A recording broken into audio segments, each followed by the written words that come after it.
Ladies and gentlemen, here we are in California, and my friend Pastor, welcome to our show. Wait a second, whoops, I turned it around the wrong way. Sorry. This side. I'll go this side. No, go back over there. Okay. Like, Well, Spirit of yeah. Kim Clement is upon us. You've known Chaos Kim. reigns. We've been friends for years. You've known Kim for how long? 37 years. 37 years.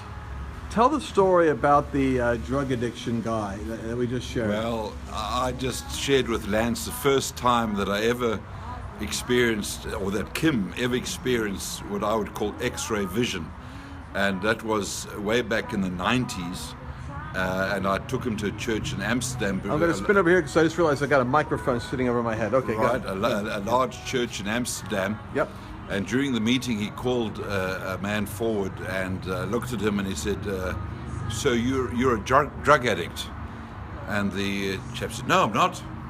And he said, "Yes, you are. You're a drug addict." He said, "No, I'm not." He said, "Yes, you're addicted to pills." And the chap said, "No, I'm not addicted at all." And he said, "Yes, you are. You're addicted." And he named, I can't remember the name of the pills, but he named the pills. He names the pills. He named the pills. And he said, "No, I'm not." He says, "Yes, you are." And he reached forward and he reached into his pocket. There's a pocket in his jacket. He reached into his pocket, pulled out a bottle of pills, and "These pills, you are addicted to them," and threw them away and said, "God wants to set you free at this moment." Oh my gosh. The first time, I've known Kim for many years, and the extraordinary things have happened during his ministry. And so he throws him up in the air, and and basically he's proclaiming the guy's deliverance from the addiction. And he got free. He got free that evening. And the pastor's eyes, I will never forget. They were like dinner plates. I mean, he had never experienced anything like this.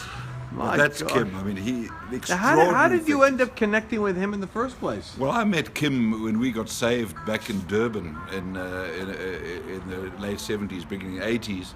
And Kim was then worship leader in Durban Christian Center. And he taught worship at the Bible school where I attended. I started Bible school straight away when I got saved. And he taught Bible school. And he used to run meetings in a little... actually, it was a daycare center that he got use of during the evenings in a midweek meeting, and this place was crammed out, and he had an upright piano, and he just about broke the piano, but we had fantastic meetings.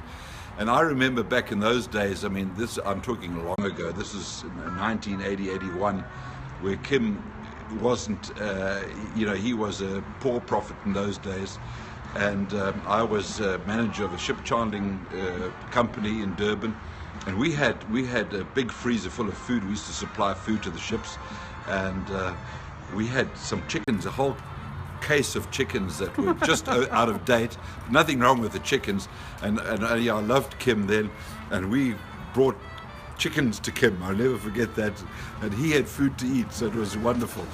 So, Chickens for Kim. Chickens for Kim. That was many years ago. Now you're in Holland, so how did you end up ending up in the Netherlands? Well, in 1980, 85, around about then,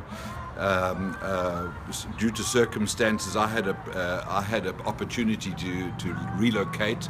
My wife is Dutch.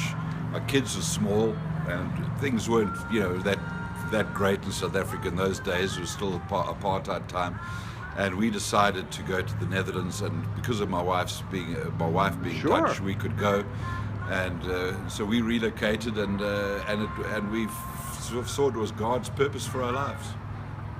And so I want to come over there now. So I would like to go over to the Netherlands. Tell us what do you sense is going on there now?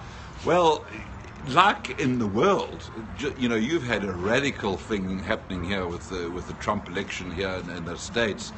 It's a shift. It's a major shift, and there's a sense of that major shift in the Netherlands. A major shift.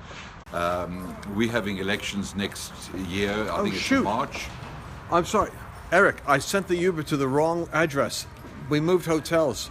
We're at the Marriott now, not at the place we were last night. We're waiting for a taxi. Oh my gosh, guys, I have to go. I sent the Uber to the wrong location.